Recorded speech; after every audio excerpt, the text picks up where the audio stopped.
Hello, കുറേ നാളായി കഴിക്കണം ഒരു ലഞ്ച് വീഡിയോ ചെയ്യണമെന്ന്. അപ്പോൾ ഇന്നാണ് ഒത്തു വന്നത്.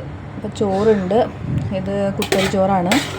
പിന്നെ ഇന്ന് കറികളായിട്ടുള്ളത് സാമ്പാർ, അത് കുട്ടികൾ സ്പെഷ്യൽ സാമ്പാറാണ്. അധികം എരിവൊന്നുമില്ലാത്ത ചാറൊക്കെ അധികമുള്ള സാമ്പാർ. പിന്നെ ഇന്ന് മീൻ കിട്ടിയത് ചെറിയ മത്തിയാണ്, അത് ഫ്രൈ ചെയ്തു കുറച്ചെടുത്ത്. പിന്നെ പീര ഉണ്ടാക്കി നല്ല തേങ്ങയൊക്കെ ഇട്ട്. ഇതിൻ്റെ റെസിപ്പി ഞാൻ വേറെ അപ്ലോഡ് ചെയ്യാം, ഇന്നോ നാളെയോ. അതിൻ്റെ കൂടെ പിന്നെ വഴുതനങ്ങ, വെണ്ടയ്ക്ക, പിന്നെ പൊട്ടറ്റോ ഒക്കെ ഇട്ടൊരു മെഴുക്കുവരട്ടി പോലെയുണ്ട്.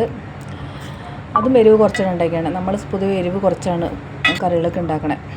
പിന്നെ അതിൻ്റെ കൂടെ ഇന്നലത്തെ മീൻ കറി ഉണ്ട്, ഇത് മത്തി വറുത്തരച്ച് വെച്ചതാണ്.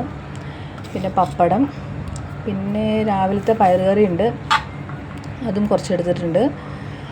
പിന്നെ വേറെ സൈഡായിട്ട് മാങ്ങ അച്ചാറാണ്. ഈ മാങ്ങ ഇവിടുത്തെ തന്നെ നമുക്കൊരു ഫാമിൽ നിന്ന് കിട്ടിയതാണ്. ഇത്രയേ ഉള്ളൂ.